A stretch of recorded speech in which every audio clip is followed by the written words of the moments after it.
Hello and welcome to career domain. आज की class में हम एनसीईआरटी क्लास 6 का लेसन 2 जिसका नाम है आखेट खाद्य संग्रह से भोजन उत्पादन तक। इस चैप्टर में हम सिर्फ मेन जो चीज़ है, वो जो मुख्य बातें हैं उन्हीं को हम देखेंगे। तो आइए शुरू करते हैं। इसका हेडलाइन है सबसे पहले आरंभिक मानव, आखिर वे इधर उधर क्यों घूमते थे। हम उन लोगों के बारे में जानते हैं जो इस उपमहाद्वीप में 20 लाख साल पहले रहा करते थे। आज हम उन्हें आखेटक खाद्य संग्राहक के नाम से जानते हैं। भोजन का इंतजाम करने की विधि के इस आधार पर उन्हें इस नाम से पुकारा जाता है। आमतौर पर खाने के लिए वे जंगली जानवरों का शिकार करते थे, मछलियाँ और चिड़ियाँ पकड़ते थे। फल मूल यानी कि फलों के जो जड़ होते हैं वो, दाने, पौधे, पत्तियां, अंडे इकट्ठा किया करते थे। खाद्य संग्रह के बारे में हमने लेसन 1 में भी पढ़ा था।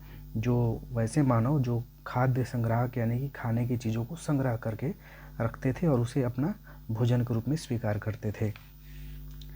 आखेट खाद्य संग्राहक समुदाय के लोग एक जगह से दूसरी जगह पर घूमते रहते थे।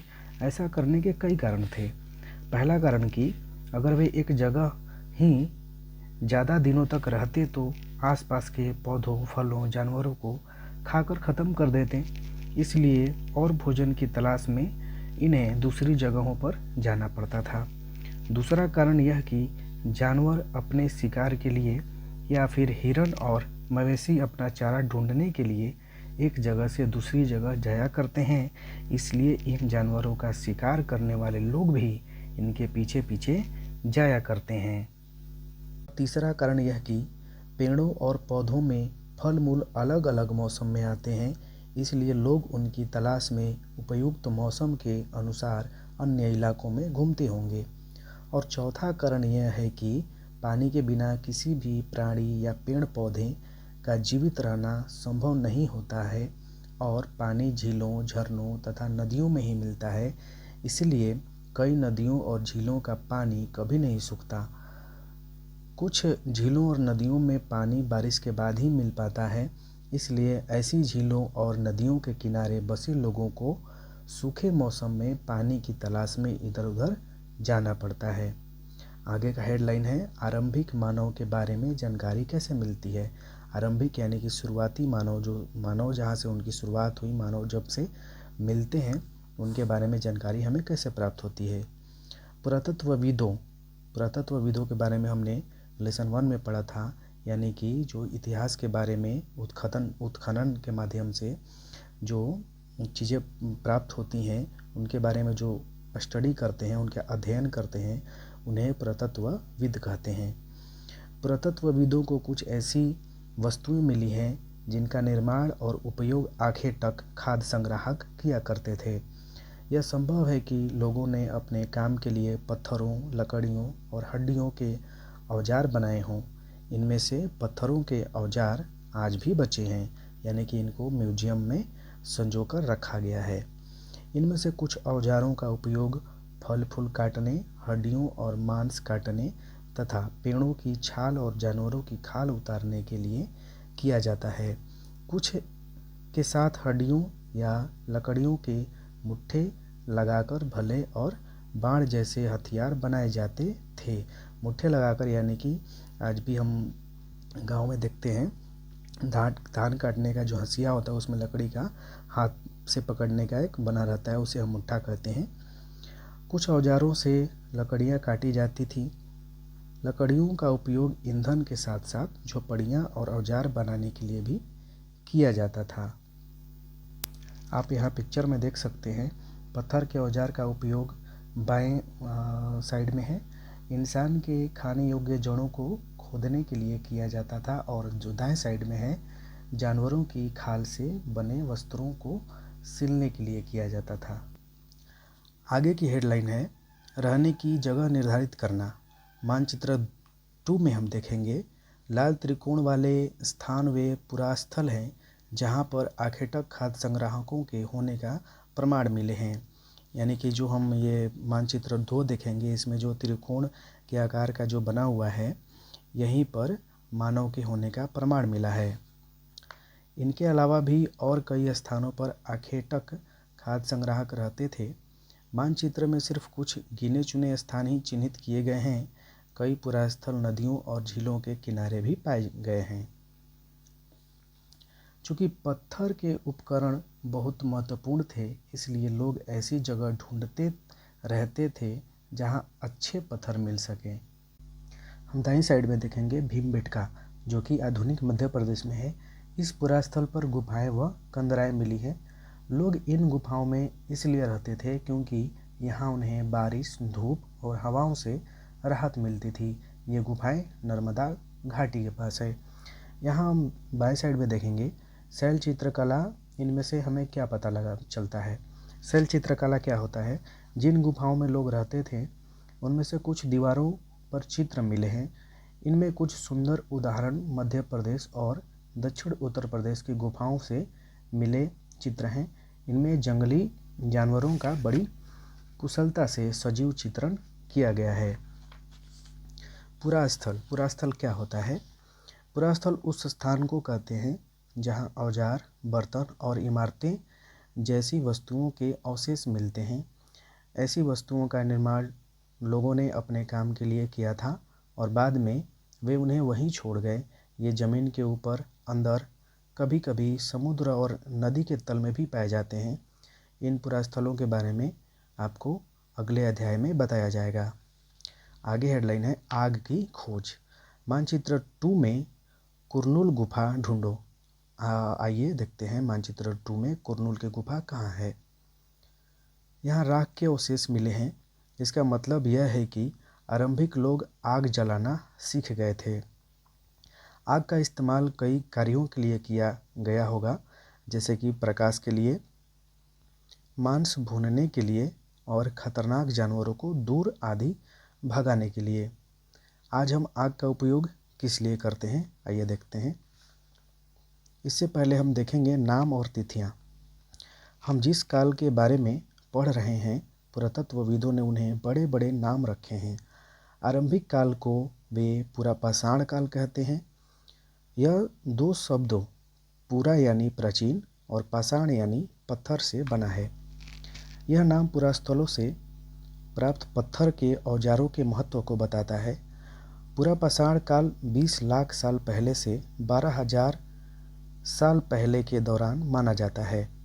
इस काल को भी 3 भागों में विभाजित किया गया है: आरंभिक, मध्य एवं उत्तर पुरापाषाण युग। मानव इतिहास की लगभग 99% कहानी इसी काल के दौरान घटित हुई है। जिस काल में हमें पर्यावरणीय बदलाव मिलते हैं उसे मेसोलिथिक यानी मध्य पाषाण युग कहते हैं। इसका समय लगभग 12,000 साल पहले से लेकर 10,000 साल पहले तक माना गया है। इस काल के पाषाण औजार आमतौर पर बहुत छोटे होते थे। इन्हें माइक्रोलिथ यानी लघु पाषाण कहा जाता है। प्रायः इन औजारों में हड्डियों या लकड़ियों के मुट्ठे लगे हंसिया और आरी जैसे औजार मिलते थे। साथ ही साथ पुरापाषाण युग वाले औजार भी इस दौरान बनाए जाते रहे। अगले युग की शुरुआत लगभग 10,000 साल पहले से होती है। इसे नवपाषाण युग कहा जाता है। नवपाषाण का क्या मतलब होता होगा? हमने कुछ स्थानों के नाम दिए हैं। अगले अध्याय में तुम्हें ऐसे अनेक नाम मिलेंगे। अक्सर हम पुराने स्थानों के लिए उन नामों का प्रयोग करते हैं जो आज प्रचलित हैं, क्योंकि हमें ज्ञात नहीं है कि उस काल में इनके क्या नाम रहे होंगे। आगे की हेडलाइन है बदलती जलवायु। लगभग 12,000 साल पहले दुनिया की जलवायु में बड़े बदलाव आए और गर्मी बढ़ने लगी। इसके परिणाम स्वरूप कई क्षेत्रों में घास वाले मैदान बनने लगे। इससे हिरण, बारहसिंगा, भेड़, बकरी और गाय जैसे उन जानवरों की संख्या बढ़ी जो घास खाकर जिंदा रह सकते हैं। जो लोग इन जानवरों का शिकार करते थे वे भी इनके पीछे आए और इनके खाने पीने की आदतों और प्रजनन के समय की जानकारी हासिल करने लगे। हो सकता है कि तब लोग इन जानवरों को पकड़कर अपनी ज़रूरत के अनुसार पालने की बात सोचने लगे हों। साथ ही इस काल में मछली भी भोजन का महत्वपूर्ण स्रोत बन गई। आगे है खेती और पशुपालन की शुरुआत। इसी दौरान उपमहाद्वीप के भिन्न भिन्न इलाकों में गेहूं, जौ और धान जैसे अनाज प्रकृति रूप लेने लगे थे। शायद महिलाओं, पुरुषों और बच्चों ने इन अनाजों को भोजन के लिए बटोरना शुरू कर दिया होगा। साथ ही वे यह भी सीखने लगे होंगे कि यह अनाज कहाँ उगते थे और कब पककर तैयार होते थे। ऐसा करते करते लोगों ने इन अनाजों को खुद पैदा करना सीख लिया होगा। इस प्रकार धीरे धीरे वे कृषक बन गए होंगे। इसी तरह लोगों ने अपने घरों के आसपास चारा रखकर जानवरों को आकर्षित कर उन्हें पालतू बनाया होगा। सबसे पहले जिस जंगली जानवर को पालतू बनाया गया वह कुत्ते का जंगली पूर्वज था।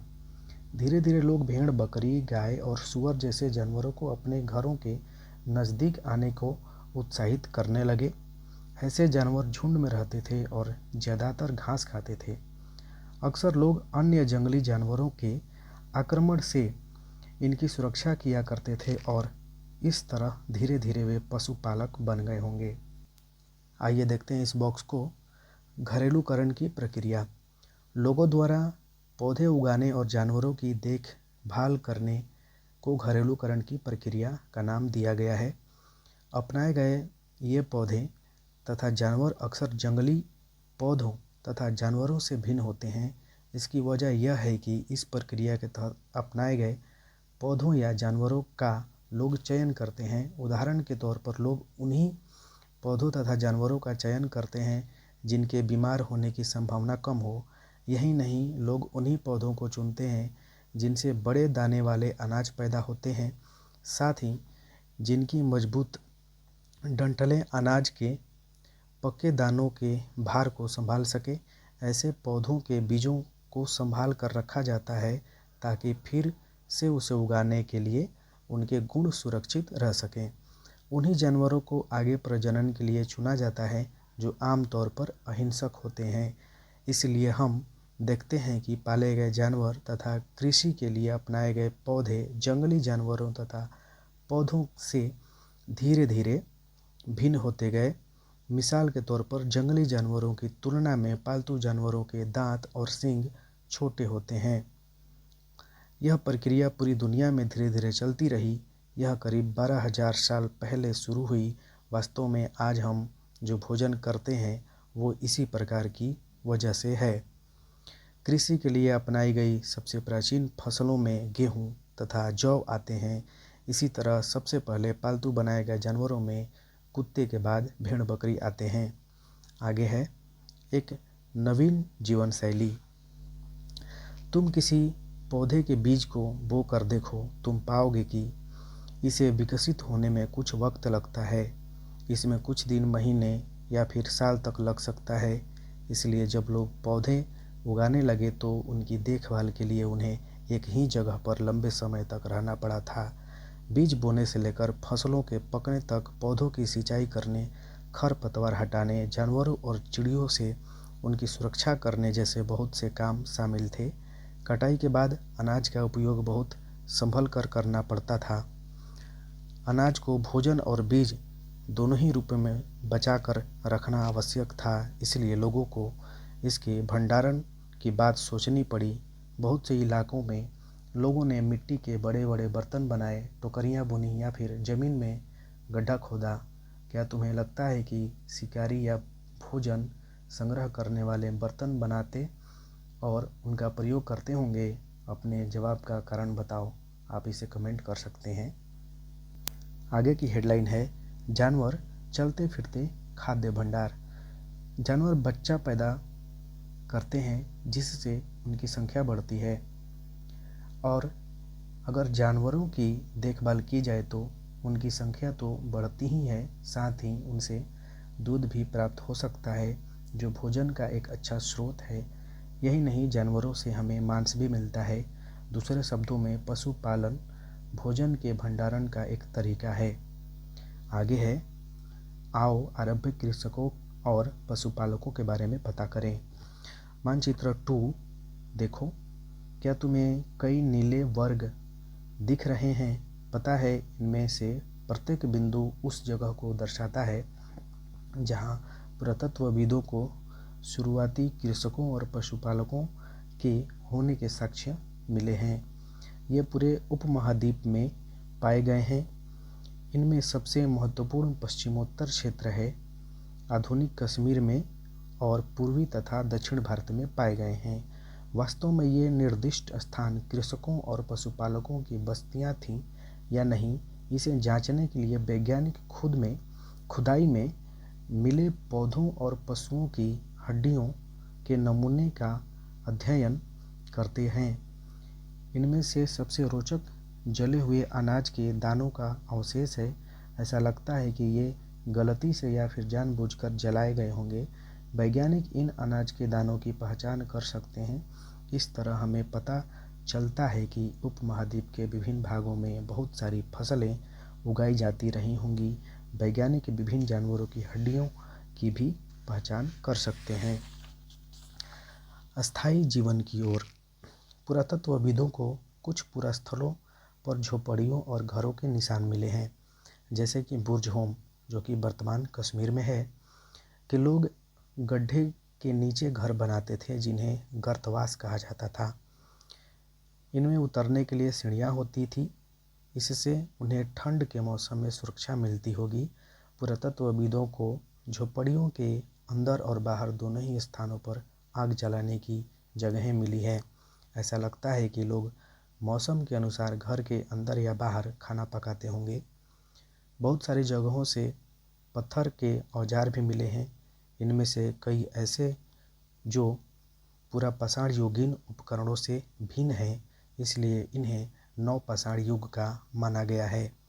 इनमें से वे औजार भी हैं जिनकी धार को और अधिक पैना करने के लिए उन पर पॉलिश चढ़ाई जाती थी। ओखली और मूसल का प्रयोग अनाज तथा वनस्पतियों से प्राप्त अन्य चीज़ों को पीसने के लिए किया जाता था। आज हजारों साल बाद भी ओखली और मूसल का प्रयोग अनाज पीसने के लिए किया जाता है।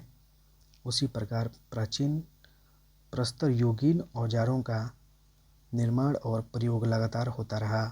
कुछ औजार हड्डियों से भी बनाए जाते थे। यहाँ कुछ औजारों के पिक्चर हैं जो पत्थर के हैं, आप देख सकते हैं। नवपाषाण युग के पुरास्थलों से कई प्रकार के मिट्टी के बर्तन मिले हैं। कभी कभी इन अलंकरण भी किया जाता था। जो मिट्टी के बर्तन हैं, इन पर डिजाइन भी बनाई जाती थी, जिन्हें अलंकरण कहा जाता है।